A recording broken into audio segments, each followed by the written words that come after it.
First of all, let me ask you one question about your keynote speech yesterday Okay. and the subsequent speeches which you've been making for the last 1 day and a half. Yeah. How do you think your message resonates with the global economy, which is full of turbulence these days, economic and political, and so many different challenges? What I'm trying to highlight is what I think has been not present in the Muslim conscience for some time. Of course, many people are aware, but a huge majority isn't aware that the Quran has something substantive to offer as a pathway to a stable and flourishing economy. Right? We think of the Quran as a book that comments on religion. Right. I argue the Quran is a book that comments on reality and how to improve the human condition in every way, spiritually and materially. Right? So, and for us, those two aren't separated. They move together. There are religions that concern themselves with the spiritual at the expense of the material. There are other worldviews that concern themselves with the material at the expense of the spiritual.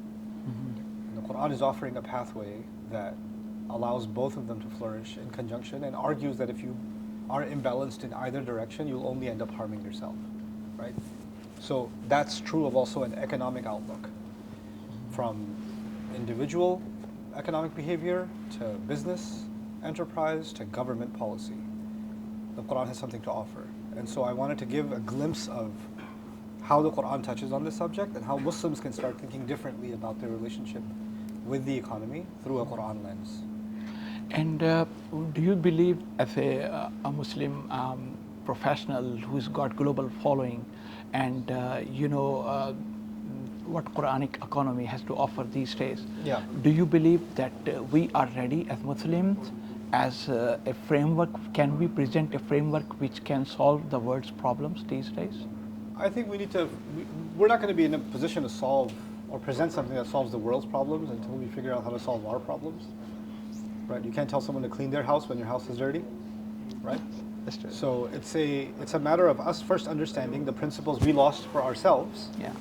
and then of course demonstrating to the world the case for these principles, not in theory but in practice. The best sales pitch for Islam is not a speech. The best sales pitch for Islam is show it in action.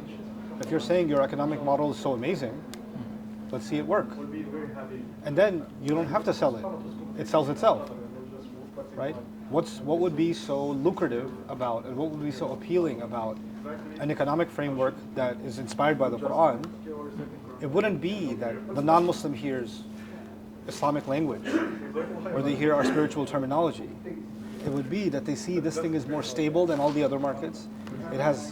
It's got a solution to so many of the aspects of corruption. It knows how to manage the ups and downs, natural disaster, war. Circumstances happen in the world. And this model seems to be able to navigate without creating, inflated or artificial value. It's rooted essentially in tangible and fundamental value, right? So I think it's just a matter of us now we have an opportunity. Economic systems are failing.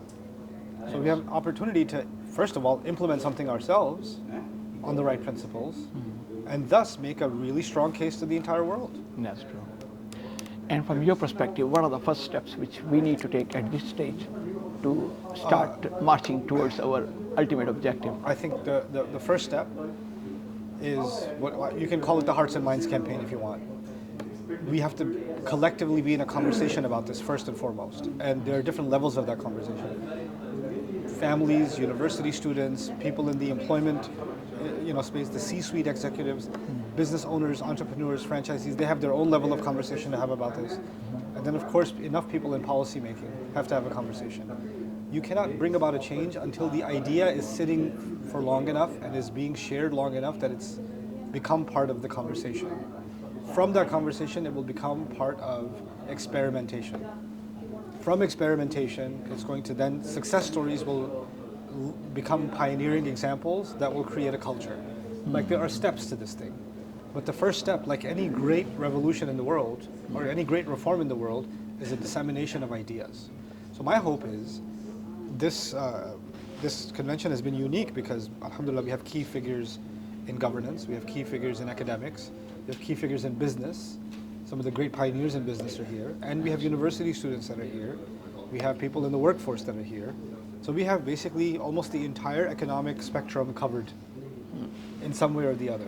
Yes. And the fact that they're in conversation now with each other on the same subject is a very exciting thing.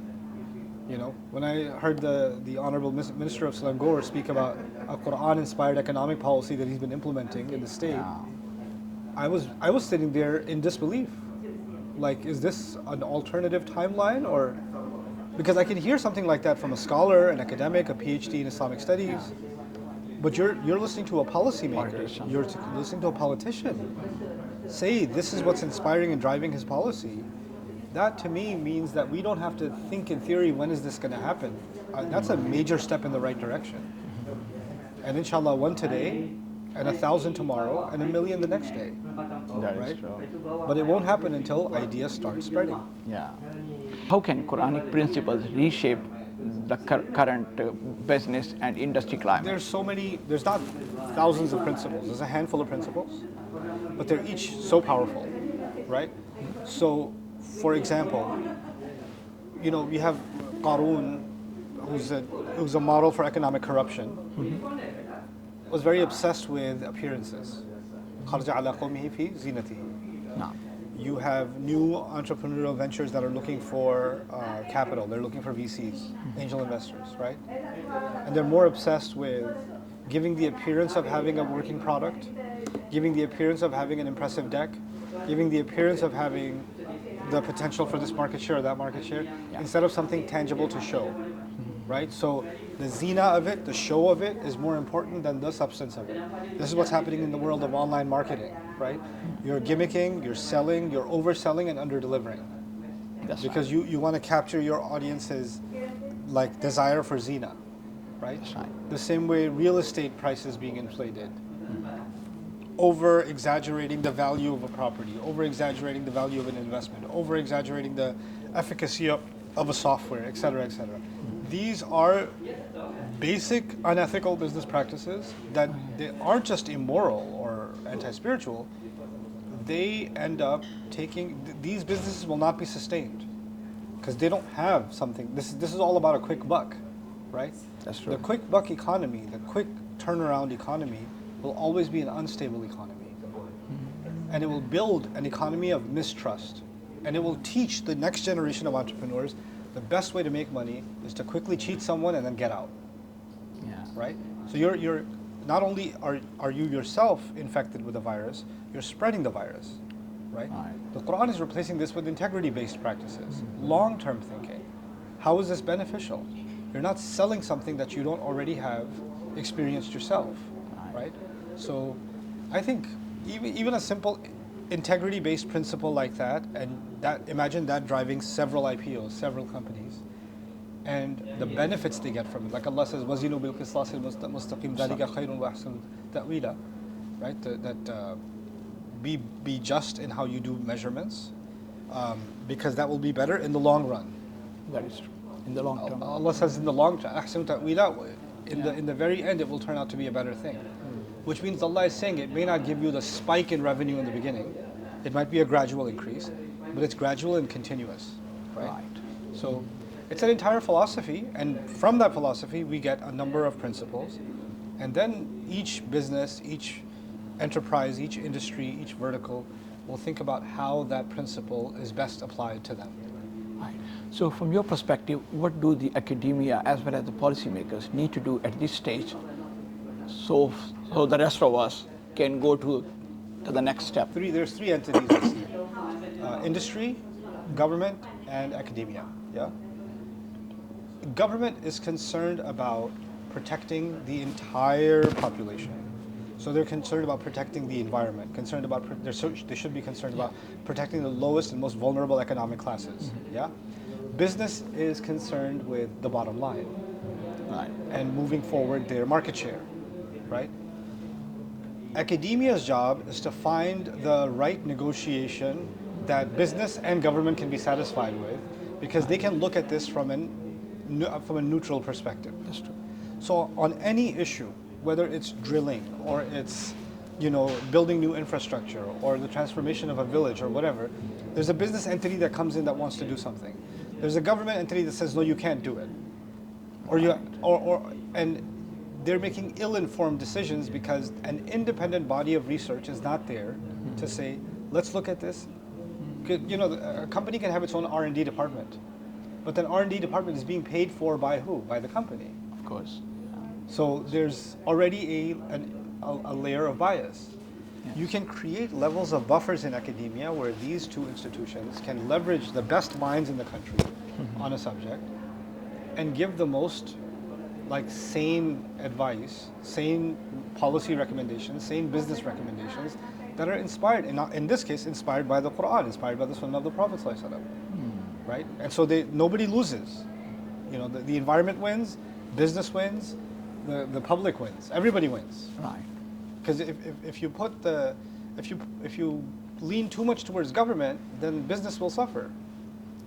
If you lean too much towards business, then the public will suffer. Yeah. That's a natural consequence. Yes. So, but if all are looking to do the right thing, then this bridge needs to be created. And also with industry, you run into a new problem, right? And a CEO of in airlines can say, "What's an Islamic way to solve this problem?" He might say, "What's he supposed to do? Go to a mufti and go to a alim and go to a shaykh? Come to me? I don't know the answer. What's the Islamic way to solve this problem? You should be taking that to the Islamic University." Or the economics department and saying, where are your postdoc PhDs? Right? Can we commission a study of 6 of you or 10 of you to create a white paper in the next 3 or 4 months to solve this one problem for us? Right? Now these academics are actually being put to real life use. They're producing something that didn't just become a PDF file. Right. Or, they're producing something that ended up saving an environment,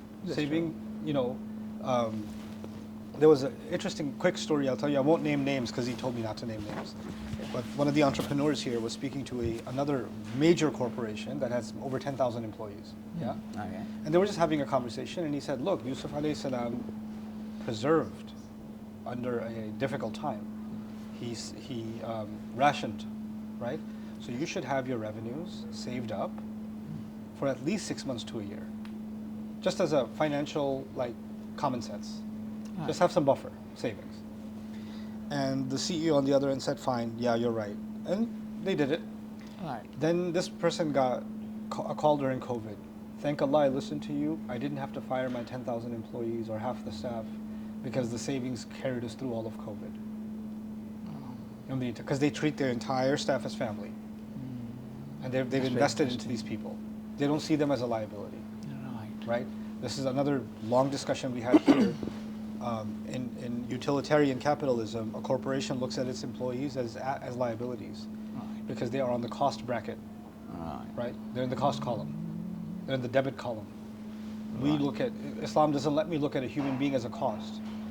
I look at a human being as someone who is of benefit to me and I can be of benefit to them. Yes. And there's more to them than just a number, right? So if they were there for me in my hard times, I can be there for them in their hard times. And we can support each other. There's a mutual growth involved here, right? And that's what the entrepreneurial mind should be. It should be a humane entrepreneur. Right. And being a student of Islamic economics for the last 35 years now, I get a lot of opportunities to speak with non-Muslim economists as well. We often talk about the basic tenets of Islamic banking and finance. But the basic challenge which I face is that we don't have any existing example of which we can present to the West, to the non-Muslim communities. So being a student, what do you think are the core principles on the basis of which we can try to convince... In the banking sector? Yes. Have you seen these people at Fi Wallet? I mean, I think there's a company called Mint now too. Okay. They tokenized actual tangible gold with a vault in Singapore. Yeah. And you can open your account there. That's right. Is that not the makings of an alternative model? Some amazing things are happening. We're at the ground floor of them, but we don't know where these things are going to go. So you're right. We haven't had a viable model except for patchwork from what already exists. from within the dominant model. But I think we're heading towards an alternative economy. We may not have something right now in hand, but we're on the way. And it's not even something innovative. To me, it's more like we're going back to the way economies were supposed to function. They were supposed to not be paper money, or a value in the paper is perceived, but it's not actually tied to anything tangible. It's just perceived value. What is the message you would like to give to the Gen Z, to the new generation of future economists, future Mark Zuckerbergs, and future, Steve Jobs? Don't be Mark. Be better. Do better. I think this generation doesn't need. More and more I meet them, I feel like I need their advice more than they need mine. Like, they're innovative, they're highly intelligent, they're analytical, they understand more about geopolitics than I ever did at their age. They're heading in a good direction. My only advice would be stick to principles. Don't run after the shiny new penny, right? Don't run after the quick launch and the huge spike in numbers and then the crash and burn, right? Think about a sustained service, a sustained business, a sustained venture that's going to have longevity, that's going to survive generations. Like, think about what truly brings benefit, not what rides the hype, right? We're now in a hype economy too, right? So That's true. you just jump on whatever's hyping, and then the hype is going to change, and then you're going to jump to the next one and the next one and the next one. Instead, think about أَمَّا مَا يَنْفَعُ النَّاسَ فَيَمْكُثُ فِي الْأَرْضِ. What benefits people remains stationed in the land, right? So, like, think about what is the sustained service that even generations from now people will be benefiting from, inshallah. Thanks so much for your valuable time. Really appreciate it. And inshallah, hopefully we'll catch up later. Yes, inshallah. Thanks so much.